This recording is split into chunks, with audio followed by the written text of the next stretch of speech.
세월이 많이 지나서 또 성도님들에게 되고 또 수양의 기간도 되어진 것 같습니다. 이번에 이제 긴장을 많이 해야 되겠죠. 여기저기서 조심하라고 소리가 나는데 이번 수양회를 같이 생각할 주제가 이제 주님의 제자입니까? 주님의 참된 제자입니까? 라고 하는 것인데 3시간에 걸쳐서 오늘하고 내일 오전 저녁 시간 라는 것을 들어보도록 하겠습니다. 먼저 우리 성경을 한번 열어보도록 하겠습니다. 여호수아 23장입니다. 여호수아 23장.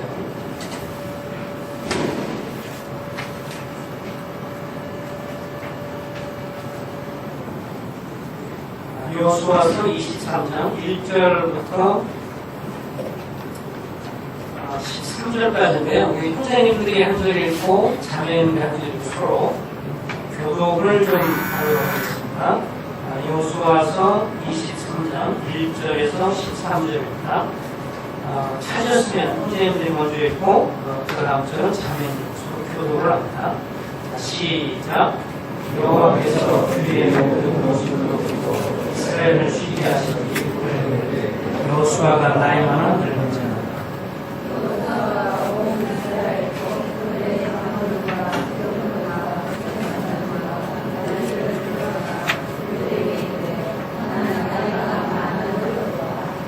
너희에게 하나님 여호와께서 너희를 위하여 이 모든 나라에 하신 일을 너희가 알아오리라.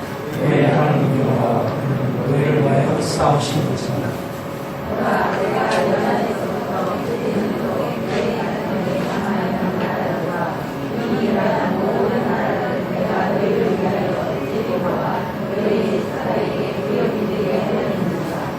너희의 하나님 여호와가 너희 앞에서 그들을 쫓아내서 너희 목전에서 그들을 떠나게 하시니 너희의 하나님 여호와께서 너희에게 말씀하신 대로 너희가 그 땅을 차지할 것이다.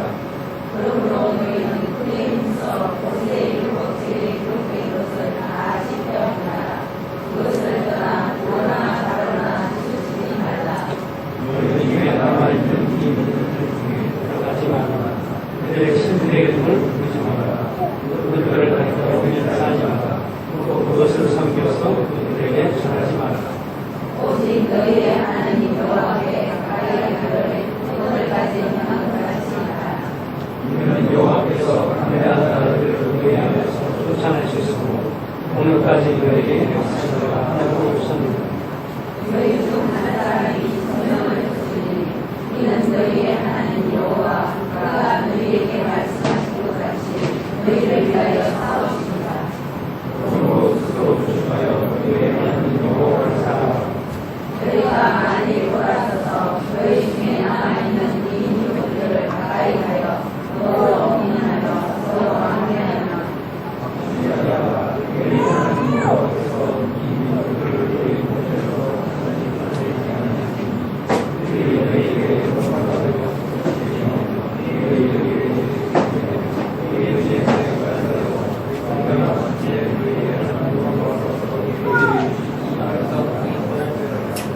예, 감사합니다. 그 말씀의 요약 내용은 16쪽을 펴시면 여러분이 갖고 있는 캠프 16쪽을 펴시면 거기에 이제 요약이 되어 있기 때문에 들으시면서 좀 보완하실 것은 보충하시면서 적으시면 되겠습니다. 여기 보면 이제 여호수아가 모세가 출근한 다음에 주님의 품으로 들어가고 나서 이스라엘 백성들을 가나안 땅으로 인도할 시점이 여호수아 1장 정도가 그의 나이가 한 70세 정도로 대략 봅니다. 그러고 나서 한 20여 년 정도 세월이 흘러서 여호수아 23장, 24장 마지막 보변 설교를 할 때는 어쨌든 간에 그의 나이 한 90세 정도가 되고요. 아마 그때는 여호수아가 금방 제 주님 품에 갈 거라고 생각을 했는데 나중에 뒷부분에 보면 그가 110세를 살았기 때문에 이렇게 메시지를 하고도 전체적으로 고별선언을 하고도 한 20년 정도 더 사신 것 같아요. 어쨌든 그동안 이제 가나안 땅을 점령을 하게 되면서 들어가기 전에 모세를 통해서 교훈을 받게 되었고 또 이제 이스라엘 백성들이 가나안 땅을 완전히 다 점령하도록 하기 위해서 그들에게 권면하는 내용들이 나와 있는데 요수아는 정말 주님을 충성스럽게 따랐던 주님의 충성스러운 종이요 주님의 충성스러운 제자 중에 한 분입니다. 그래서 그의 삶에서 특별히 요수아 23장에 보면 그가 주님으로서 삶을 살아가면서 주님의 제자로서 충성스럽게 주님을 섬겨가면서 그가 세 가지를 특별히 당부를 하는 것을 보게 되죠. 이것은 본인이 이제 주님 앞에서 그렇게 삶을 살았던 것이고요. 모세를 통해서 배운 것이었고 그것을 이제 나머지 이스라엘 백성들에게 살아갈 삶의 지표로 또 그렇게 세 가지를 특별히 강조를 해 주게 되어집니다. 오늘 여기에 보면 6절을 한번 먼저 보겠습니다. 6절에 보면 그러므로 너희는 크게 힘써 모세 율법책에 기록된 것을 다 지켜 행하라. 그것을 떠나 우로나 좌로나 치우치지 말라. 제일 먼저 모세가 강조하는 것이 뭐냐면 주님의 말씀에 순종하기를 힘써라 라고 하는 것이 모세가 이스라엘 백성들에게 또 그의 인도자들에게 건면했던 첫 번째 강조점이었던 것을 보게 됩니다. 여기서 힘쓴다라고 하는 것은 강하게 한다, 확실하게 한다, 분명하게 한다. 그래서 주님의 말씀에 순종하는 것을 그저 하는 듯 마는 듯 또 했다가 말았다가 아니라 주님의 말씀에 대해서 읽고 배우고 그리고 묵상하면서 그것을 적용하는 데 있어서 힘을 썼다라고 이렇게 말씀을 해주고 있습니다. 이것이 아까 여호수아 1장에 보면 잠깐 한번 볼까요? 여호수아 1장을 좀 열어주시면 1장 여호수아 1장 맨 앞입니다. 1장에 보면 1장 7절에 오직 강하고 극히 담대하여 나의 종 모세가 내게 명령한 그 율법을 다 지켜 행하고 우로나 좌로나 치우치지 말라. 그래야면 어딜 가든지 형통하리니 이 책을 내 입에서 떠나지 말며. 여기에 이 이스라엘 백성들을 향해서 초기에도 그가 했던 고백의 말이 이것이었죠. 주여 그것을 묵상해서 그 안에 기록된 대로 다 지켜 행하라. 그리하면 내 길이 평탄하게 될 것이나 내가 형통하리라. 너는 강하고 담대하라. 9절에 보면 그래서 계속 이 모세도 역시 그랬지만 여호수아의 삶 속에서 가장 특징적으로 살펴볼 수 있는 것은 하나님의 말씀에 대해서 충성을 했다고 하는 것이고요. 그 말씀을 부지런히 읽고 묵상하고 배우고 또 그것을 삶에 적용하는 데 있어서 그는 적극적이었던 것을 보게 됩니다. 주님도 이 땅에 계시는 동안에 이 동일한 말씀을 요한복음 8장 31절에도 비슷하게 하셨죠. 너희가 내 말에 거하면 참 내 제자가 된다 라고 말씀을 하셨어요. 너희가 내 말에 거하면 참 내 제자가 된다. 이 거한다라고 하는 것은 너희가 내 말에 거한다 할 때 거한다고 하는 것은 당시에 농업을 하는 그런 농사꾼들이 쓰는 말이었는데 이 거한다고 하는 것은 땅에 뿌리를 깊이 내린다는 의미를 가지고 있습니다. 그러니까 식물이 땅속에 깊이 뿌리를 내려서 영양분을 공급을 받는 것처럼 우리도 주님을 따라가는 제자는 누구인가? 이 여호수아가 그렇게 했고 또 모세가 그랬고 또 주님이 여기 강조하는 것처럼 어떤 사람이 정말 나는 제자입니까? 나는 주님을 따르는 제자입니까? 라고 할 때 첫 번째 특징 중에 한 가지가 주님의 말씀을 거하는 사람이다. 주의 말씀에 깊이 뿌리를 내리고 그 말씀을 읽고 공부하고 묵상하면서 거기에서 영적인 힘과 양분을 받는 사람이 주님의 제자다 라고 말할 수 있습니다. 오늘 저녁을 잘 맛있게 드셨어요. 그렇죠? 자매님들이 그런 말을 하죠. 흔히 무슨 밥이 제일 맛있다고요? 남이 주는 밥이 가장 맛있어서 이런 수양회를 하면 자매님들 일반적으로 행복해합니다. 왜냐하면 내가 무슨 음식을 하고 뭘 할까를 신경 안 써도 시간만 되면 나오니까. 맞습니까? 네. 제 아내도 따라오는데 제 아내도 행복해하는 것이 남이 주는 밥. 근데 이제 이 식사를 했기 때문에 우리가 이렇게 기운이 있는데요. 만약에 이제 그 특별한 이유도 없이 만약에 밥을 내일 아침에 안 드셨다고 생각해 보십시오. 한 끼를 어쩌다 보니까 너무 잠을 늦게 자다가 뭐 안 일어났는지 그럴 수도 없을 것 같아요. 그래서 이상한 거를 차고 무슨 경찰 비슷하게 돼가지고 막 이렇게 노란 걸 차고 막 다니는 분들이 막 왔다 갔다 하면서 하니까 더 머무를 수도 없고 깨우면 빨리 가라고 그러니까 정신이 없어서 뭐 그럴 수 없을 것 같지만 만의 경우에 아침을 어쩌다가 놓쳐서 금식 기도한 건 아니고요. 금식을 했어요. 금식을 했어요. 어쩌다 놓친 거예요. 그래서 안 먹고 나니까 점심시간이 이제 다가오면서 10시를 하셔서 굉장히 배가 고프고 기운이 없고 근데 또 어쩌다 보니 또 점심까지 굶었다. 무슨 현상이 나타나겠어요? 중환자가 되는 거예요. 모든 게 다 하기 싫고요. 그냥 늘어지고 눕고 쉬고 싶고 두 끼 굶었는데 별이 보이는 것 같고요. 거기다가 세 끼까지 굶었다 그러면 이제는 중환자실이 돼서 일부에 실려갈 판이 되죠. 특별히 무슨 질병이 있었나요? 질병이 있는 게 아니고요. 그냥 먹는 것을 안 먹었을 뿐이에요. 식사를 안 했었는데 한 끼, 두 끼 식사를 안 하면 특별한 질병이 있는 게 아니고 아무런 질병이 없어도 기운이 없고 맥이 빠지고 오로지 먹는 생각만 나고 다른 것은 신경 쓰고 싶지 않고요. 이렇게 되죠.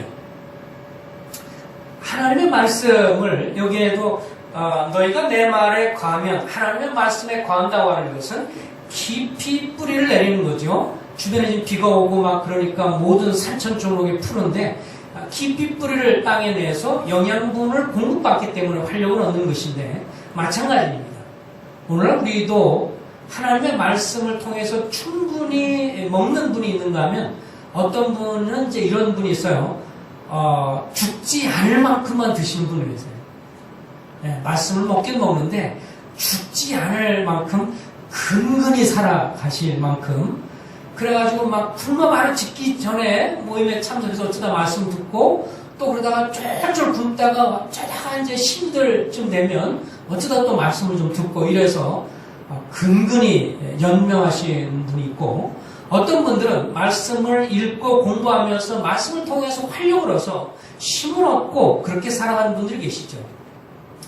성경에서 주님의 제자가 누구인가? 첫 번째 특성이 주님의 말씀에 깊이 뿌리를 박아서 그 말씀을 통해서 영양분을 공급하고 그 말씀을 순종하는 사람이라고 말씀을 해주고 있습니다. 시편 19편을 같이 한번 열어주시기 바랍니다. 시편 19편입니다. 시편 19편 7절부터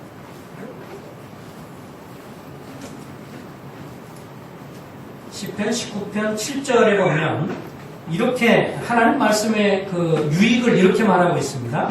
여호와의 율법은 여호와의 율법, 교훈, 계명 다 하나님의 말씀입니다. 여호와의 율법은 성경은 완전하여 영혼을 소성시키며 하나님 말씀은 우리가 영적으로 소성시키게 합니다. 영적으로 침체했을 때 살아나게 하고요. 먼저는 이걸 통해서 영혼이 구원받게 하고요. 또 영적으로 침체될 때 살아나게 합니다. 또 여호와의 증거는 실제로 보니까 확실하여서 우둔한 자로 지혜롭게 하며 누가 지혜롭게 될 수 있는가? 이 땅을 살아가면서 이 땅을 살아가면서 어리석은 짓을 하지 않을 수 있는 통찰력을 어디서 얻느냐? 하나님의 말씀을 통해서 얻게 되죠. 어떤 분이 잠언의 말씀을 신실하게 읽는다면 성경에 나와 있는 대로 보증을 서지 말라고 하는 말씀이 있어요. 이 말씀 그냥 들어서 적용하면 주변 친구들이 아무리 보증을 서라고 해도 말씀을 보니까 합당하지 않은 것 같아. 안 쓰면 고생을 안 합니다.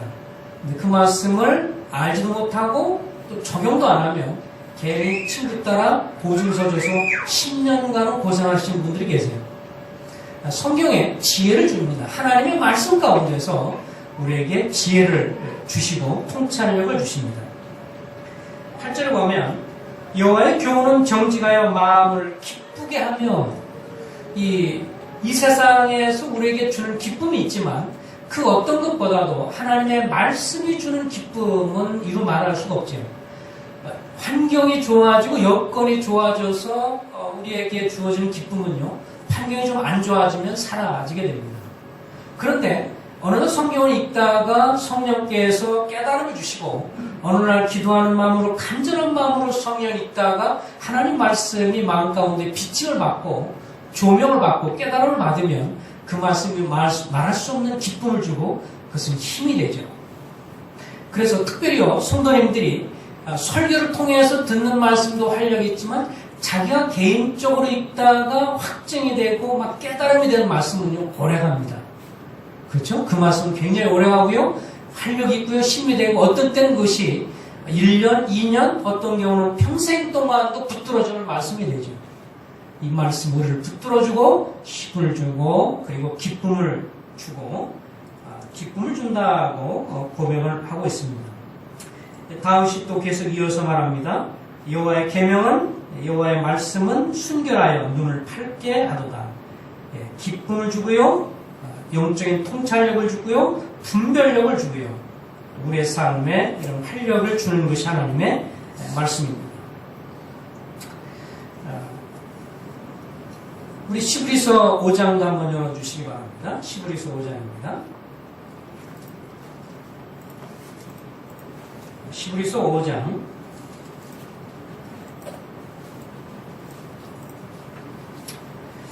오늘 형제님이 한번 큰 소리로 시브리서 5장 11절부터 14절까지 한번 읽어주실까요? 아주 낭낭한 목소리로 큰 형제님 한 분과 목소리 큰 분이 한번 읽어주세요. 시브리서 5장 11절에서 14절입니다. 우리가 할 말이 많으나 너희가 듣는 것이 두나무로 설명하기 어려우니라. 때가 오래되었으므로 내가 마땅히 선생이 되었을 터인데 내가 다시 하나님 말씀의 초보에 대하여 누구에게서 가르침을 받아야 할 처지이니 단단한 음식은 못 먹고 젖이나 먹어야 할 자가 되었다. 이는 젖을 먹는 자마다 어린아이니 이 말씀을 경험하지 못한 자요, 단단한 음식은 장성한 자의 것이니 그들은 지각을 사용함으로 연단을 받아 선악을 분별하는 예, 지금 여기 히브리서 기자가 이 편지를 받아보는 성도님들한테 이야기를 이렇게 합니다. 여러분들은 이제 시간이 지냈으므로 하나님 말씀을 통해서 영적으로 이제 성장해야 하는데 아직도 여러분의 기초 가운데 머물러 있으면서 말씀에 단단한 음식을 먹지 못하고 아직도 젖이나 먹어야 할 처지가 됐다고 얘기를 하면서 여러분이 성장해 나가야 합니다. 그러면서 그 죽 같은 것을 다 누가 만들어주는 것이 아니라 그 말씀을 통해서 또 장성한 분별을 갖고 그 가운데 하나님의 마음이 무엇인지 성경 가운데 나를 향한 또 우리를 향하신 하나님 또 교회를 향하신 하나님의 마음이 뭔지를 보면서 분별해 나가는 장성한 사람이 되라. 특별히 하나님 말씀에 있어서 그것을 경험하라 라고 말씀을 해줍니다. 13절을 보십시오. 이는 젖을 먹는 자마다 어린아이니 의의 말씀을 경험하지 못하는 자요, 단단한 음식은 장성하는 자의 것이니. 여기 보면 그 히브리서 기자는요, 영적으로 성숙한 사람의 특징을 이렇게 묘사를 하고 있습니다. 자, 히브리서 기자는요, 영적으로 성숙한 사람, 구원받은 지 30년, 40년, 50년 그렇게 영적으로 오래된 분이 성장했다. 뭐 그렇게 볼 수도 있습니다. 근데 적어도 히브리서 기자는 그렇게 평가를 하지 않았어요. 구원받은 지 오랜 세월이 됐다고 무조건 성장했다라고 말하지 않았고요. 또 성경적인 지식이 많이 있다, 그러기 때문에 성장했다라고 말하지 않고요. 한 가지, 독특하게 한 가지 지적을 하고 있어요. 13절에 뭐라고 했습니까? 이는 젖을 먹는 자마다 어린아이니 의의 말씀을 뭐라고 했어요? 경험하지 못한 사람이 영적인 어린아이다. 그러니까 역으로 말하면 영적으로 성숙한 사람은 누구냐? 의의 말씀을 어떤 사람이에요?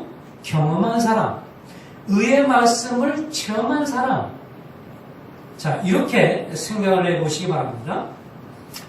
어떤 분들이 이렇게 생각을 해요. 이제 구원받고 나서, 구원받고 침례받고 모임 생활하면서 이제 한 1년, 2년, 한 5년 정도 생활을 하면, 앞에서 이제 우리 장로님들이나 혹은 뭐 은사인 형제님들이 말씀을 전할 때 앞에서 어떤 주제 본문 딱 읽으면 어떤 생각, 오늘 기도에 대해서 얘기하시는구나. 알겠어. 오늘 교회 생활에 대해서 얘기하는구나. 오늘 또 뭐 헌금에 대해서 하시나? 뭐 오늘 뭐에 대해서 얘기하나? 딱 들으면 한 5년 정도 되면 대략 전반적인 주제를 알죠, 그죠? 그래서 누가 무슨 얘기하면 그 얘기구나. 다 아는 얘기. 이번 수양에도 제자입니까? 저도 오래된 이야기. 다 아는 얘기. 다 아는 얘기를 또 하나. 예, 다 아는 얘기일 수 있습니다. 그런데요, 히브리서 기자가 이렇게 평가를 합니다. 여러분, 하나님의 말씀을 읽고 배웠습니까? 예, 좋습니다. 다 알고 계세요? 예, 좋습니다. 그런데 한 가지 질문합니다. 그 하나님의 말씀을 체험하셨나요? 체험이요? 무슨 말씀? 그것을 경험하셨나요? 저는 이렇게 평가합니다. 히브리서 기자가 하는 말이에요. 누구 중에, 성도 중에서요, 그 하나님 말씀을 읽고 배우고 그것을 경험하고 체험한 사람을 일컬어서 저는 성숙했다고 말하고 싶습니다. 그냥 지식으로만 알고 있는 게 아니고요. 그것을 경험한 사람이요. 이러면 이야기가 달라집니다. 그렇죠? 여러분들이 성경을 읽고 배우면서 다 아는 얘기야. 무슨 주제야. 뭐 한 5년, 10년 정도 모임 생활하다 보면 이제 주제고 뭐고 다 알아요. 성경 공부도 뭐 할 것도 다 알아. 그런데 그 배운 내용이 여러분의 삶 속에서 경험이 되고 있으십니까? 예를 들면 마태복음 6장 33절에 너희는 먼저 그의 나라와 그를 구하라. 그리하면 이 모든 것을 너에게 더하시리라. 여러분의 삶의 갈등 가운데 내가 주일날 장사를 할 것인가 말 것이냐, 주일날 장사를 안 하면 내가 손해를 보는데, 그런 갈등 가운데서 주님의 나라와 의를 구함으로 주님이 이 모든 것을 더하신다고 하는 것은 지식적으로 아는데 그것을 내가 경험을 했는가? 예, 경험한 성도도 있고요, 안 하신 성도님도 계십니다. 어떤 일을 안 일에 대해서 굉장히 불안해요. 히브리서 13장의 말씀 읽는 가운데 주님이 내가 너를 돕는 자니 내가 결코 너를 떠나지 않으리라, 결코 너를 버리지 않으리라. 하나님이 나를 돕는 자신 내가 누구를 두려워하리요. 어떤 위기 가운데, 어떤 상황 가운데 하나님이 함께 하심으로 나와 함께 알고 있고 역사하신다는 것을 경험하시나요? 지식적으로 알고 있습니다. 성역 구절을 다 외울 수 있습니다. 그런데 그것을 삶 속에서 경험하는가요? 이것은 또 다른 이야기입니다. 그렇게 생각하면요, 성경에 나와 있는 수도 없이 많은 약속들과 말씀들을 보면서 이 구절들이, 이런 약속들이 나의 삶에서 경험이 되어 있는가? 시편 47편 예를 들면 3, 4절 이하에 보면 또 여호와를 기뻐하라. 저가 내 마음의 소원을 이루어 주시리로다. 너의 길을 여호와께 맡기라. 저를 의지하면 저가 이루시고 내 일을 공의같이, 내 공의를 정오에 빛같이 하시리라. 여호와 앞에 잠잠하고 참아 기다리라. 악한 꾀를 인하여 형통하는 자를 인해서 불평하게 하지 마라. 여호와를 기뻐했더니 내 삶 속에 어렵고 힘들었는데 주님을 기뻐하고 감사했더니 주님이 소원을 이루셔서 간증의 역사가 있고 나타나는 걸 경험하셨나요? 자, 이렇게 되면 성경을 내가 많이 알고 있지만 이 성경이 나의 삶에서 경험이 됐느냐라고 하는 것은 또 별개의 문제인 것을 보고 히브리서 기자가 지적할 때 하나님 말씀 앞에 우리는 겸손하게 되어집니다. 자, 여러분이 경험된 것은요, 어떻게 할 수 있냐면요, 여러분의 간증이 있는 거예요. 내가 경험을 했다, 그것은 간증이 있는 거예요. 성경에 있다가, 이 말씀은요, 한 몇 년 전에, 한 10년 전에, 이런 상황 속에서 이렇게 경험돼서 이렇게 주님의 역사를 경험했어요. 또 이 말씀, 요 말씀은요, 제가 1년 전에 이런 어려움 때, 이런 상황 속에서 이렇게 힘을 얻었어요. 이렇게 따지면, 우리가 많이 배우고 알고 있지만, 그것을 우리 삶을 얼마나 경험했느냐. 이것이 굉장히 중요한 것입니다. 그래서 하나님의 말씀을 우리가 그저 읽고 배우고 공부하는 것뿐만 아니라 삶 속에서 체험하고 경험하는 것 얼마나 중요한지 모릅니다. 시편 50편에 보면 14절 15절에 감사로 제사를 드리고 지극히 높은 자에게 내 소원을 갚으라. 내가 환난 날에 내가 내게 부르짖으라. 그럼 내가 내게 응답하겠고 그럼 내가 나를 영화롭게 하리라. 저는 이 말씀을 97년도, 98년도에 그 집에서 저희 가정이 이제 그것을 경험을 하게 됐는데요. 저희가 이제 이사를 갔는데, 잠깐 말씀드린 이사를 갔는데, 잘못 이사를 갔어요. 이제 전세를 들어갔는데, 이제 주인이 은행에서 돈을 빌려가지고 잘 안 갚은, 그래서 우리가 이사 간 지 3개월 만에 경매가 돼가지고, 저희들이 순위가 꼴찌가 돼서 이제 쫓겨날 상황이 됐어요. 순전히 저희 잘못입니다. 미리 다 알아봐야 되는데, 알아보지 못하고 그냥 세입자 말을 믿고 그냥 들어간 저희 실수였습니다. 굉장히 당황스럽고 힘들고 어려운 시절을 보냈습니다. 발등에 발에 불이 떨어진 상황이니까 기도하지 말라고 해도 기도가 나오는 거죠.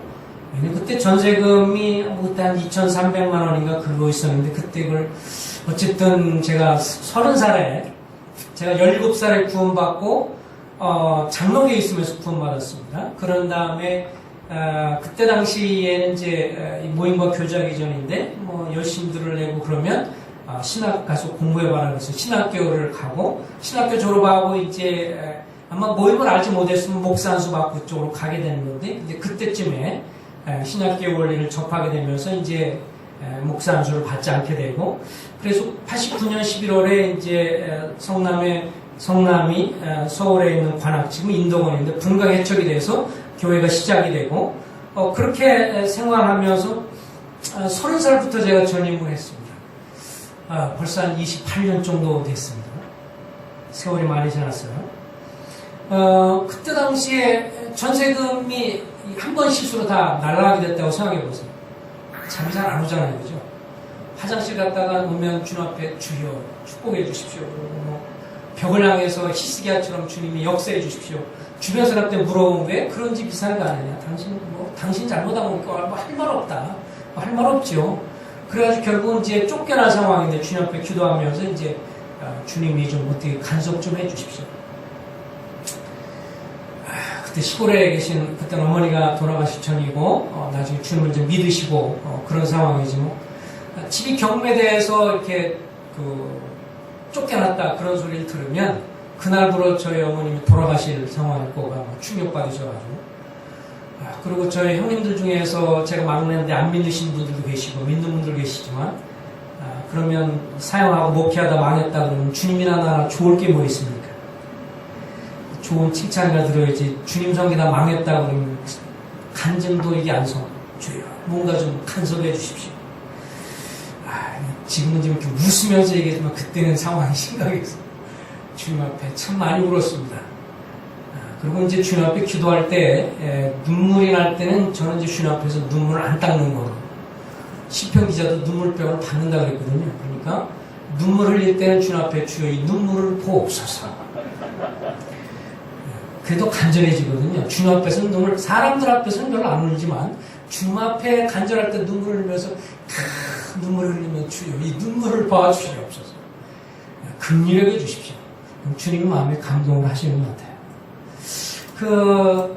그런 이제 어려운 상황이 돼서 이제 저희 자매나 저는 계속 기도하는 가운데 오늘날 시편 아까 시편 50편 말씀을 읽게 됐어요. 근데 지극히 높은 자에게 대해 소원을 갚음이라는 말이 팍팍 눈에 들어왔어요. 제가 77년도에 지금부터 40년 전에 고등학생 예수님을 믿었고 그러고 나서 3, 4년 뒤에 이제 선교단체 같은 데 다니면서 선교 세미나를 참석하고 그래서 그때는 뭣도 모르고요. 선교 세미나 가지고 줄을 위해서 복음을 선교지 갈 사람 일어나세요. 그럼 또 주여 또 일어나가지고 또 주님 보내주소서 막 또 기도하고 그랬거든요.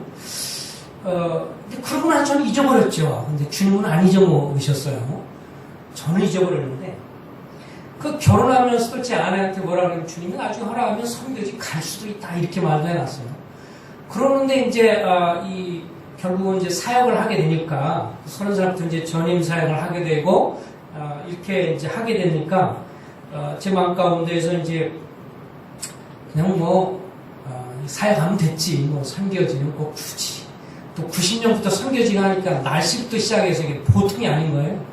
야, 이게 선교지 태국이나 주변 가니까 너무너무 덥고 그러니까 저는 성격적으로 또 그렇게 뭐 가자 이러는 스타일도 아니고 굉장히 또 소심하기도 하고 그래서 이제 뭐라 그러냐면 이건 아닌 것 같다 이런 생각 들고 가끔가다 이제 제 아내가 제 이제 잠잠한 그 심령에 파문을 던졌죠. 가끔씩 이렇게 물어봤습니다. 2, 3년 당신은 전에 한번 선교 간다는 말을 했었는데 다 잊어먹었어요. 그 말을 들을 때 기분이 확 안 좋았습니다. 뭐라 그러냐면 지금도 잘 섬기고 있는데 굳이 나한테 이렇게 잔잔 호수에 파문을 던져가지고 기분 나쁘게 이렇게 하냐.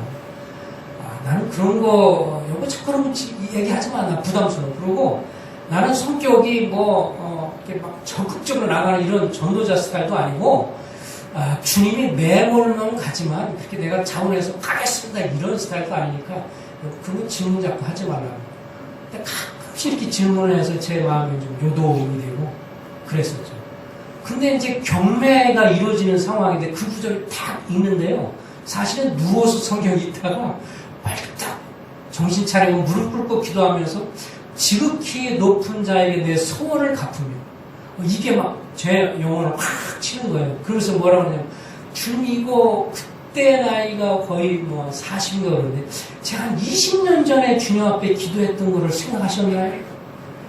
그렇게 생각되면서 뭐라고 하냐면 주님 이것을 말씀하신다면 그럼 조건이 있습니다. 지금 경매 제가 이제 죽게 생겼습니다. 지금 경매 중이니까 순위도 꼴찌니까 지금 전세금 다 잃어버리게 생긴 거 주님 뻔히 아시죠? 요거에 기적을 베풀어서 주님 간섭하셔가지고 전세금을 보존해주면 그때 내가 가겠습니다. 아내하고 둘이 얘기한 다음에 이제 그 앞으로 간절히 기도를 했어요. 주님이 역사하시면. 근데 참 제가 믿음이 없는 사람이었어요. 평상시 이제 교회에서 말씀을 전하고 막 교제하고 그러면 예배당 있을 때는 모르잖아요. 다 끝나고 나서 이제 다 모든 모임 끝나고 이제 문 닫고 이제 가면서 이게 다 걸어가면서 이제 저희가 살던 전세집에 보이면요. 고개가 자꾸 이렇게 내려갑니다. 저야, 저 집이 지금 경매 중입니다. 제 믿음이, 주님에 대한 믿음이 있다가 다 날아가는 그런 상황이죠. 제가 얼마나 우거지상을 하고 있었고, 얼마나 제가 근심을 하고 있으면 어느 날 제 아내가 당신은 탈말이 있다. 뭐냐? 그랬더니 내가 제일 무서운 게 뭔 줄 알아요? 그래서 뭐가 무서워요?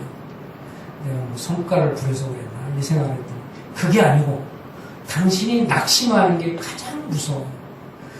그런 걸 보면서 주님이 제 아내를 통해서 뒤통수를 확 친 걸 느꼈어요. 주님 앞에 정말 회개하고 내가 정말 믿음이 없는 자입니다. 주님이 살아계신 걸 믿으면서도 내가 이렇게 믿음이 없습니다. 그런 고백을 하게 되는데 어쨌든요. 그러면서 주님 앞에 고백하고 다시 이제 그 말씀을 붙드는 거죠. 그러면서 내가 환난 날에 부르라. 그러면 내가 내게 응답하겠고 그리고 내가 나를 영화롭게 하리라. 그럼 주님이 말씀대로 이루어주십시오. 그리고 간절히 한 2년간 기도했어요. 근데요, 이거 다 얘기하면 시간이 많이 걸리니까 결론을 말씀드리면 주님이 기적을 정말 행하셨습니다.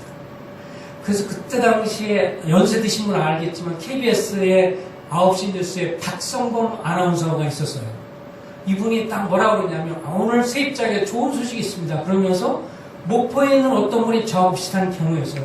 이분이 너무 억울하게 쫓겨나니까 이 지방법원에서 고등법원 대법원까지 이분이 이제 항소를 해가지고요. 끝에서 대법원에서 세입자 편을 들어주는 거예요. 근데 저는 뉴스를 들으면서도 저게 나한테 해당되는지도 몰랐어요. 성도님들이 전화가 막 오고요. 혹시 형님한테 해당되는 게 아닌가? 나도 잘 모르겠어. 근데 나중에 보니 그것이 해당되는 거였어요. 그러니까 새로운 판례를 하나님 하나 만들어 주셔가지고요. 나중에 결국에 가서는 그것이 저한테 적용이 돼서 2년 뒤에 고스란히 돌려받을 수 있게 됐어요. 주님이 다급하시면 새로운 판례도 하나 만들어주시고 대법원까지 가가지고 그래서 주님 앞에서 주님 앞에 소원하는 것은 귀한 것이구나. 또 나중에 성경 읽으니까 내가 소원하는 것은 꼭 갚아라. 이런 말이 너무도 많이 나와요. 그리고 거기 보니까 환난 날에 나를 부르짖으면 내가 응답하겠고 내가 나를 영화롭게 하리라. 결국에 가서 주님이 그것을 역사하는 걸 보면서 제 마음에 정말 주님이 살아서 역사하는 것에 대한 감사가 간증이 그 말씀에 대한 확신과 감동이 있는 것을 보게 되죠. 어쨌든 지금 강조하는 그것입니다. 주님의 말씀을 읽으십시오. 그리고 공부하십시오. 그리고 그 말씀이 나의 삶에서 적용이 되고 경험이 되도록 해야 합니다. 그리고 경험이 되는 것을 생각하면 내가 성경을 좀 많이 알고 있어요? 너 성경 다 알아요? 라고 말할 수 없습니다. 평생 동안 걸쳐서 우리가 얼마만큼의 말씀을 경험하며 살까요?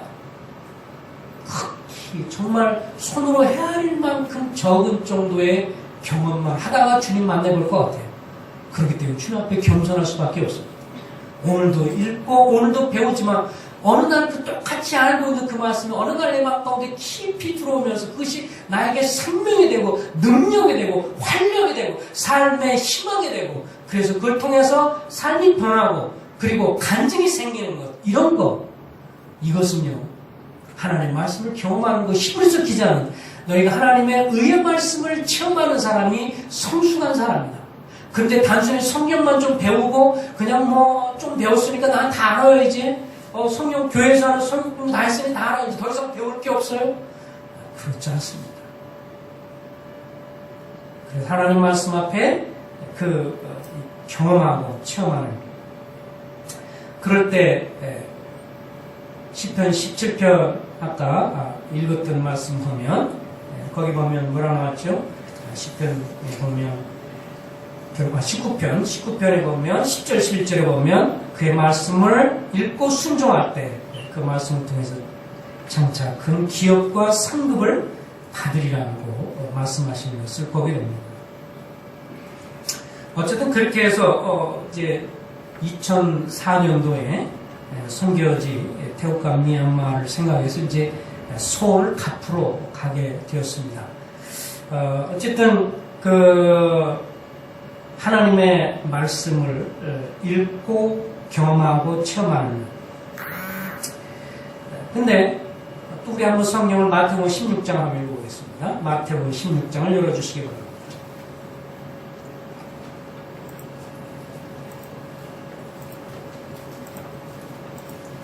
마태복음 16장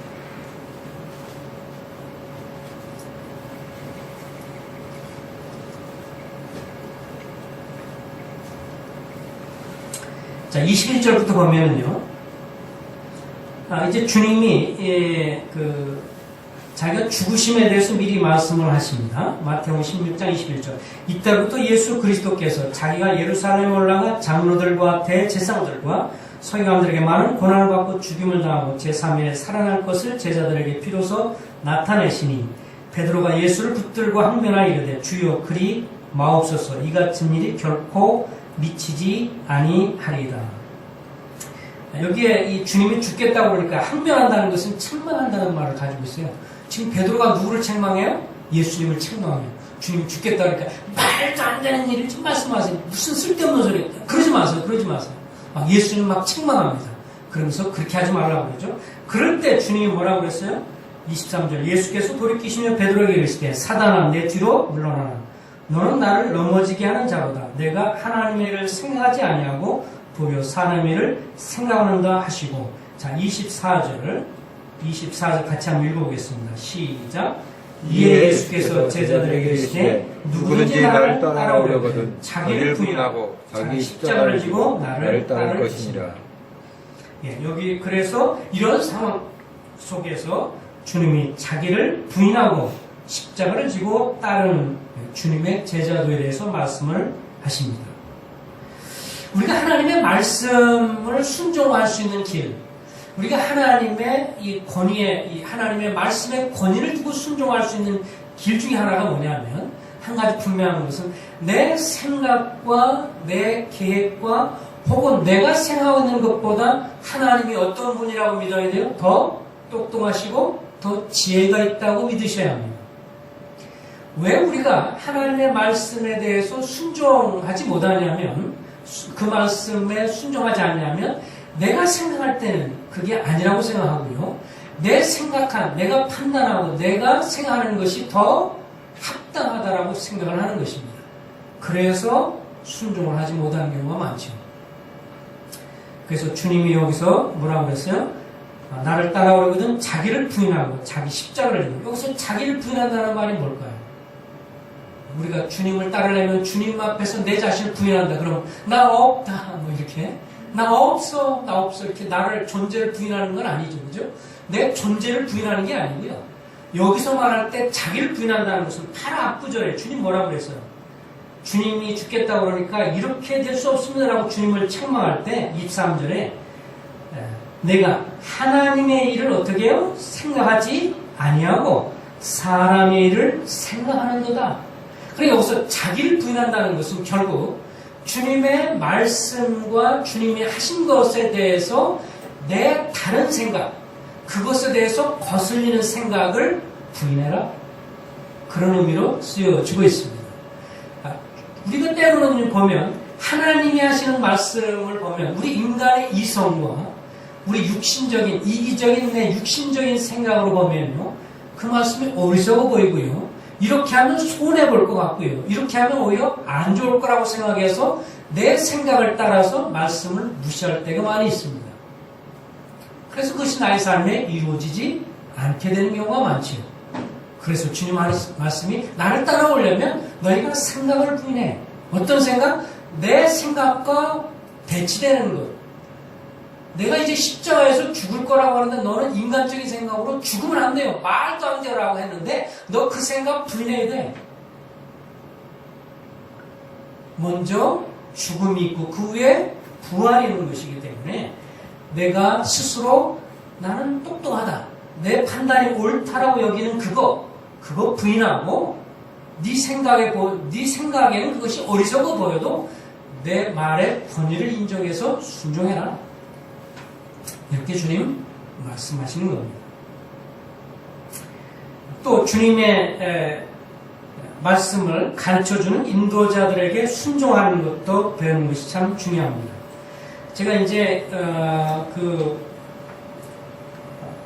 1980년도 1980년도에 OM 선교회라고 해서 이 기동대라고 하는 것인데, 로고스하고 둘로스라는 배를 갖고 전 세계를 다니면서 복음을 전하고, 그래서 우리나라의 과거에 보면 뭐 인천, 군산, 부산 뭐 등등 다니면서 이제 선교를 하는 배입니다. 모임의 형제님들이 많이 거기에 전 세계적으로 형님들이 많이 가서 그 전도하는 사역을 했죠.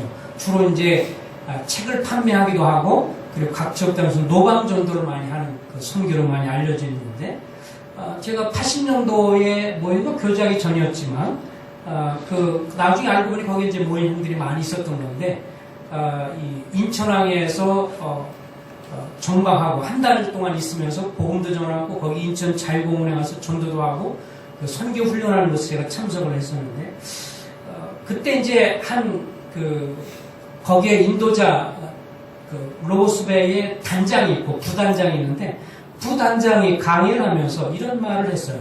참 인상 깊게 지금 나온 게 뭐냐면, 앞에 나와서 강의 내용이 뭐냐면, 어떻게 하면 지도력을 가지고 지도자로서 가르칠 수 있는가? 지도력의 원리, 이렇게 강의가 있는 게 아니고요. 어떻게 하면 잘 순종할 수 있는가? 어떻게 하면 잘 리더를 따라갈 수 있는가? 그거를 강의를 하는 거였어요. 그게 좀 상통하다 그랬는데, 그때 두 가지가 지금도 마음에, 지금도 남습니다. 그분이 이렇게 말씀하셨어요. 아담 스미스라고 하는 분이셨는데, 뭐라고 그랬냐면, 인도자가 무슨 말을 할 때, 지시한 내용이 지금 불합리해 보이고 좀 어리석어 보여도 일단은 순종해라. 그거 잘못됐는데요? 그러니까 주일학교 인도자가 있고 학생부 인도자가 있으면 같이 가는 형제님이 이렇게 합시다 그러면 그거 잘못됐는데요? 이렇게 하기보다 인도자가 어떤 걸 결정했으면 그렇게 하죠. 그래서 일단은 해라. 그리고 두 번째, 순종했는데 순종하고 나서 문제점이 보이면 조용히 그분을 찾아가서 그러니까 이렇게 하는 게 좋지 않겠습니까? 라고 이렇게 제안을 해라. 이 중요한 이 원리가 지금까지도 제 마음에 남습니다. 모임 안에서 성도님들이 주님을 배워가면서 보이는 인도자들을 향해서 그렇게 순종할 수 있다면 그것은 여러분들에게 굉장한 복입니다. 분명한 것은 다른 앞선 인도자들에게 순종하는 것을 배워본 경험이 없는 분은 나중에 결국 다른 사람을 인도하기가 어렵게 됩니다. 주님은 항상 먼저 배운 사람이 또 다른 사람을 가르칠 수 있도록 하시기 때문에 그래서 먼저 교회 안에는 아름다운 질서가 있는 것이기 때문에 때로는 누가 옳고 그르냐라고 문제라기보다는 주님은 인도자들 향해서 순종하는 것을 더 기뻐하는 경우가 많이 있습니다. 지시받은 내용들에 대해서 순종하는 것을 배우는 것이 중요합니다. 주님이 기회를 주시는 대로 제가 자녀 양육 세미나를 여러 지역 모임 다니면서 하는데요. 그래서 저는 그것을 부모님들이 가르칠 것을 얘기를 합니다. 아이들한테 어릴 때부터 가르칠 중요한 원리 중에 한 가지는 뭐냐면 어린애부터 시작을 해서 얘가 말을 배우기 시작할 때부터 무엇을 가르치냐면 부모로서 자 너는 엄마 아빠의 말에 순종해야 돼. 왜냐하면 하나님께서 부모에게 순종하라고 이렇게 말씀하셨기 때문에 또 부모인 나에게 너희들을 양육하라고 그렇게 위임해 주셨기 때문에 내가 너희들에게 하는 말은 하나님을 대신해서 하는 것이니까 너희가 엄마 아빠 말에 순종하는 것은 내 뒤에 있는 하나님 앞에 순종하는 것이야.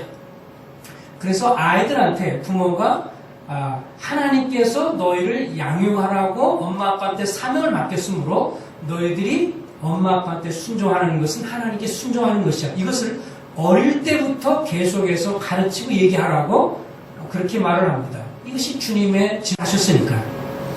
그리고 어린아이들이 계속 자라면서 결국은 부모에게 순종할 때 범사에 잘 되고 또 장수할 수 있다고 하는 것을 말씀해주고 있기 때문에 이 순종의 원리는 굉장히 중요한 것을 담고 있습니다. 주님은 창조 모든 세계 가운데 질서를 주셨습니다.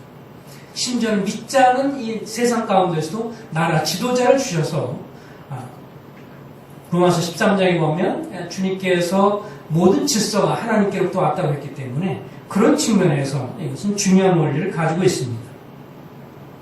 부모에게 순종할 수 있어야 그 뒤에 보이지 않는 하나님께 순종할 수 있습니다. 보이는 부모를 향해서 반대하고 보이는 부모를 향해서 거역하면 그 뒤에 하나님을 믿고 깨달을 수가 없습니다. 부모의 권위 앞에 순종할 줄 아는 사람이 보이는 부모의 권위를 순종할 수 있는 사람이 보이지 않는 하나님을 순종할 수 있죠. 그래서 부모들이요, 여러분의 자녀를 여러분의 권위에 순종할 수 있도록 가르치면 그러면 나중에 그들이 주님을 믿기가 쉬워집니다. 근데 부모의 권위에 순종하는 걸 가르치지 못하면 나중에 보이지 않는 하나님 믿는 것이 어려워질 수 있죠. 이 주님이 순종의 원리 그리고 질서의 원리는 이 부모와 자식 간에 그리고 또 교회 안에 교회 인도자들을 향해서 장로들을 향해서 순종하는 것들을 말씀을 하고 있기 때문에 그런 면에서 순종하는 것이 중요한 원리를 가지고 있습니다. 다시 본문으로 돌아갑니다. 여호수아 23장입니다. 자, 두 번째 원리는 8절을 보겠습니다. 오직 너희 하나님 여호와를 가까이 하기를 오늘날 행하는 것 같이 하라. 그 다음에 11절 그러므로 스스로 조심하여 너희 하나님 여호와를 사랑하라. 두 번째 원리는 주님의 제자의 특징 중에 한 가지가 하나님을 가까이 하고 그분을 사랑하는 것입니다. 친근히 한다는 것은 바짝 달라붙어 악교가 붙는 것처럼 바짝 달라붙는다. 주님께 확실히 붙어있고 주님을 그만큼 사랑한다고 하는 것을 말합니다. 누가 제자일까요? 주님을 가까이 하고 주님을 사랑하는 사람, 삶 속에서 그분을 가장 중요하게 여기는 사람. 왜 그럴까요? 주님은 오히려 여러 측면에서 내 마음을 다하고 목숨을 다하고 힘을 다하여 뜻을 다하여 주 너희 하나님을 사랑하고 내 이웃을 사랑하고 주님 말씀을 하셨습니다.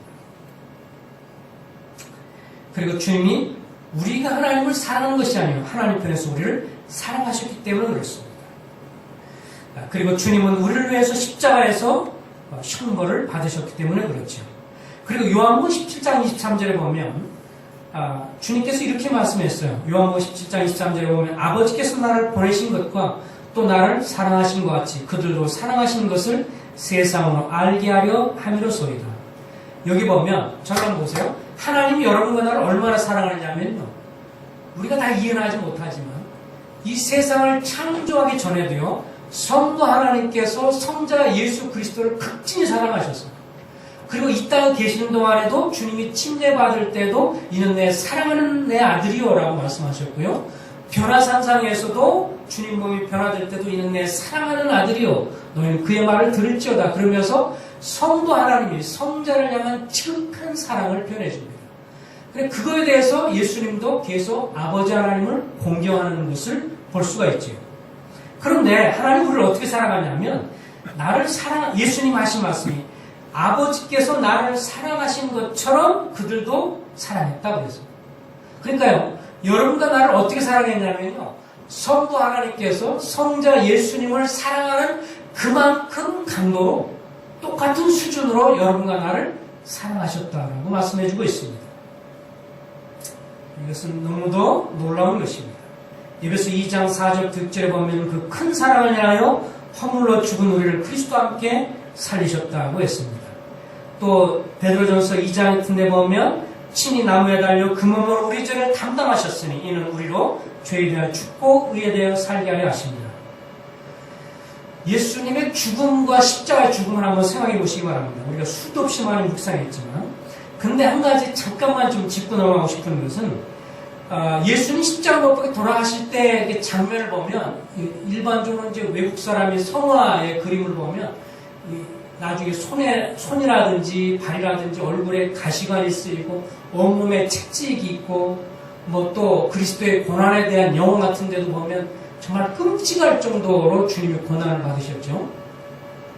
근데 한 가지 사실이 아닌 것 하나가 있어요. 그건 뭐냐면요.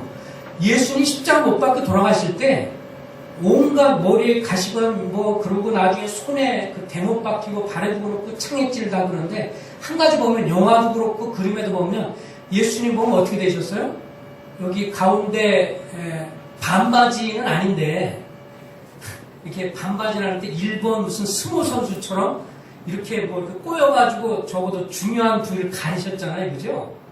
근데 원래 고고학적인 로마의 당시의 로마 처형법에 보면요. 그것은 사실 만드는 것은 아닙니다. 우리를 감안해서 일부러 그렇게 하는 거죠. 원래 목적이 뭐냐면 십자가에서 고통을 당하 죽는 것. 두 번째, 수치를 당하게 하기 위해서. 모욕을 당하기 위해서 그렇게 하는 거거든요. 그러니까 사실은 십자가 예수님 못 박아 돌아가실 때요. 나체로 돌아가신 거예요. 온몸이 빨개 벗은 상태로 온몸에 이 채찍과 피를 흘리면서 그 모든 사람이 보도록 그렇게 처형당하신 거예요. 그래서 성경에 보면 주님이 조롱과 모욕과 수치를 당했다는 말이 사실은 그거 우리가 당할 것이잖아요. 그죠? 만약 여러분과 내가 십자가에서 달리는데 온통 온몸 다 빨개 벗겨서 우리의 하체 모든 것을 사람들 앞에 보이도록 했다면 얼마나 수치스러운 일이에요. 주님이 우리를 위해서 고난을 받으시고 십자가의 형벌과 수치를 당하시는 것은 그렇게 완전히 벌거벗은 상태로 자기의 모든 하체를 보여주고요. 감출 수가 없게 그렇게 하신 겁니다. 여러분과 나를 사랑하시기 때문에 내가 받아야 할 수치, 내가 받아야 할 조롱, 내가 받아야 할 모욕을 주님이 담당하셨기 때문에 그러면서 나를 사랑한다고 하셨기 때문에 그 주님을 향해서 우리가 사랑하는 것이 당연한 것입니다. 당시 십자가 처형은 남녀 구분 없이 발가벗겨서 눈에 띄는 사거리 높은 언덕에 그를 공개적으로 진열해서 그때 당시 로마의 철학자 세네카는 그들은 단번에 숨을 거두기보다 땀 방울방울 피를 흘리며 사지가 갈기갈기 찍히는 고통 중에 서서히 죽어갔다. 그들은 저주받은 나무에 묶여 오랜 고통에 시달려서 몰골은 흉악해졌고 채찍을 맞은 자국이 어깨와 가슴에 부풀어 올라 결국 가장 처절한 고통을 느끼며 마지막 숨을 몰아쉬었다. 이렇게 조롱과 멸시를 당하신 주님이라는 것을 기억해야 합니다. 그러고 뿐만 아니라 로마서 5장 3절 6절에 보면 하나님의 사랑이 우리 마음에 분바됐기 때문에 우리가 왜 주님을 사랑해야 하는가? 주님 편에서 우리를 향해서 사랑을 보이셨고 사랑을 부어주셨고 수치와 조롱과 멸시를 당하셨기 때문에 우리가 그 주님을 사랑하게 되는 것이고요. 또 오히려 주님을 사랑할 때 고린도서 8장 1절부터 7절에 보면 나를 사랑하는 자를 주께서 알아주신다고까지 말씀하시는 것을 볼 때 감사가 되어집니다. 마지막으로 12절과 13절에 보면 그러므로 너희는 조심하여 너희 하나님 여호와를 사랑하라. 너희가 만일 돌아서서 너희 중에 남아있는 이 민족들을 가까이하여 더불어 혼인하고 서로 왕래하면 13절 다 같이 한번 읽어보겠습니다. 시작. 확실히 알라. 너희 하나님 여호와께서 이 민족들을 너희 목전에서 다시는 쫓아나지 아니하시리니 그들이 너에게 올무가 되며 덫이 되며 너희 옆구리에 채찍이 되며 너희 눈에 가시가 되어서 너희가 마침내 너희 하나님 여호와께서 너에게 주신 이 아름다운 땅에서 멸하리라. 그러니까 이게 무슨 말이냐면 너희가 이제 결국 가나안 땅에 들어가서 약속의 땅에 들이는데 주변에 하나님을 믿지 않는 이방 사람들, 세상 사람들과 혼인하고 그들과 섞이고 그들과 함께 같이 세상의 영향에 따라가지 말아라. 너희가 분명히 알 것은 그들과 동행을 하고 그들과 함께 섞이게 되면 너희가 오히려 고통을 당할 거다라고 말하고 있습니다. 왜 우리가 주님을 사랑하면서 세상을 사랑하지 말아야 할까요? 세상 우리가 살고 있는 자연을 말하는 것이 아니라 하나님을 거스리는 하나님을 대적하는 가치 체계를 말합니다. 세상적인 가치관, 육신에서 나오는 가치관, 그것을 말하죠. 우리가 하나님을 사랑하지 않고 세상을 사랑하게 되면 아버지의 사랑이 우리 속에서 사라져갑니다. 여기 보시면 이렇게 물이 있는데요. 컵이 구멍이 뚫리면 물이 새는 것처럼요. 우리가 주님에 대한 사랑이 식어지고 세상을 사랑하면 하나님에 대한 사랑이 식어져 가고요. 물이 빠지듯이 우리가 맥이 빠지게 됩니다. 성령 하나님은 우리와 더불어서 시기하기까지 사랑하셔서 우리가 누구든지 세상과 거시되고자 하는 자는 스스로 하나님과 원수되는 것이냐. 너희는 하나님 우리 속에 거하게 하신 성령이 시기하시기까지 사모한다는 말씀을 헛된 줄로 아느냐. 야고보서 4장 4절 5절 말씀에 보면 우리가 사모한다. 간절히 그것을 사모하고 그러니까 성령께서 우리와 더불어 정말 생명을 주신 것만큼 우리와 이 사랑 가운데 그러니까 주님 앞에서 우리가 거리낄 것이 없는 거예요. 주님 앞에서 있는 것을 그대로 다 고백하고요. 내 마음에 어려운 것, 힘든 것을 그대로 다 고백하면서 사랑 가운데, 교제 가운데 있는 것은 정말 주님이 원하십니다. 주님 앞에 꺼려하지 마시기 바랍니다. 최근에 우리 모임이 한 거의 20년 가까이 모임 생활을 안 했다가 돌아온 형제가 있어요. 초기에 같이 있다가 이 형제가 이제 좀 과거에 예수 믿기 전에 전력이 좀 복잡했어요. 대마초도 하고요. 감옥도 하고 이랬던 형제인데 주님 믿고 난 다음에 어느 정도 시간 지나면서 가정이 어려워지면서 이제 세상으로 가고 피해 다니기 시작을 했어요. 나중에 몰랐는데 저희를 길거리에서 많이 봤대요. 그럼 저기서 보면 도망가고 한 번도 우리를 못 봤는데 나중에 작년에 갑자기 연락이 왔어요. 그래서 와서 교제를 하는데 이제 자기가 뭐라고 했냐면 만찬 시간 되면 하나님이 이렇게 주님이 이렇게 사랑하셨는데 하나님 나와 함께하는 걸 그렇게 원하시고 즐거워하시는데 내가 왜 이렇게 오랫동안 20년이라는 세월을 어리석게 주님의 사랑을 피해서 도망가고 이제 와서 내가 돌아왔다니 너무 이것이 한탄이 되고 너무 억울하고 어리석고 내가 속아서 살았다. 하나님 정말 나에게 돌아오기를 원하고 교제하기를 원하는데 내가 왜 이렇게 꺼려했나 막 이거를 여러 차례 눈물로 고백하면서 그런 고백을 해요. 그래서 주님이 지금도 너 이렇게 실수하고 연약하면서 내가 너를 사랑한다. 이 말씀을 주님이 주셔서 그 형제는 주님의 사랑과 그 은혜에 대한 것을 입만 열면 그냥 그러면서 내가 지난 세월에 너무 아깝고 내가 주님을 향해서 오해하고 내가 쓸데없이 그렇게 하노라고 이런 고백을 많이 합니다. 주님은 우리를 교제하기를 간절히 사모하는 분이십니다. 우리가 세상을 살아가면 순수한 믿음이 변질이 되기 때문에 이 성경에 보면요 솔로몬 당시에 금방패가 있었는데 나중에 이제 결국 아들 때가 되면서 약해졌고 결국 애굽왕 시삭이 올라와서 예루살렘 치고 왕궁의 보물들 하면서 금방패를 다 빼앗아 가버렸어요. 그러니까 나중에 대신해서 놋방패를 만들어서 궁전을 지키게 되는 것을 보게 되는데요. 참 이것은 그 금같이 순수한 믿음이 빼앗겨버리고 결국은 변질된 믿음으로 전락되는 것을 참 잘 그림으로 보여줍니다.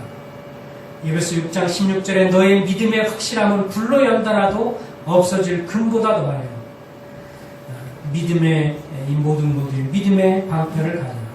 자, 생각해 보시기 바랍니다. 성도님들이요, 구원받고 5년이 됐어요, 10년이 됐어요, 30년이 됐어요, 40년이 됐어요. 그러면서 내 믿음이 과거처럼 순전한가? 과거의 금방패처럼 순전한 믿음, 열정적인 믿음, 주님을 향한 사랑과 열정적인 믿음. 근데 세월이 지나면요, 애굽왕, 세상을 상징하는 애굽에 의해서 내가 빼앗기고 세상을 살아가고 그러면서 능력이 빼앗겨서요, 금방패가 다 바뀌어서 놋방패가 됐어요. 그래서 세월이 지나면 어떤 분은 더 주님을 향한 뜨거운 사랑이 다 식어져 버리고 이제 세상적인 사람이 다 돼버린 거예요. 세상을 흘러가 버리고 뭔 생활도 잘하고 주님에 대한 사랑이 식어지고 순전한 믿음이 오히려 변질되어지고 이런 슬픈 모습을 볼 때가 있습니다. 그렇게 주님의 제자로서 되지 말아야 합니다. 순수한 믿음, 열정적인 믿음, 주님을 향한 사랑, 이것이 빼앗겨서는 안 됩니다. 모임이 시간이 지나면서 우리 자신을 주님 앞에 돌아와야 합니다. 이런 수양회를 통해서 내가 주님을 향한 사랑이 있는가? 주님에 대한 순수한 믿음이 변질된 것은 아닌가? 과거에 내가 금과 같은 방패였다면 지금 내가 놋방패처럼 변질된 게 아닌가? 가치가 희석이 되는 것은 아닌가? 살펴보는 수양회가 되고 솔직하게 그룹토일하면서 고백하는 것이 아름다워. 그룹토일하면서요, 이렇게 하시기 바랍니다. 저희 수영께서하고의 이제 그룹토일 이렇게, 저는 아무 문제 없어요. 저는 잘 살고 있어요. 이런 얘기는 하지 말라. 저는 괜찮아요. 다 좋습니다. 겉으로만 그런 얘기 하지 말고 어려운 얘기를 시작하라고. 속에 있는 얘기를. 예배당에서 하지 못하는 거 수영회 동안에 와서 서로서로 양심 고백도 하고, 내 이 솔직히 지금 안 좋습니다. 나 이렇게 고민하고 있어요. 이렇게 힘들어요. 나 이렇게 어려워요. 그래서 지체들과 함께 알고 기도하고 서로 격려하면 다시 마음이 회복이 될 수 있는 계기이기 때문에 여기서 얘기할 때 저는 괜찮아요. 문제 없어요. 저는 좋습니다. 사실은 안 그런데 이렇게 하시지 마시기 바랍니다. 수양의 기간 동안은 솔직하게 같이 교제하시고 내가 지금 안 좋다.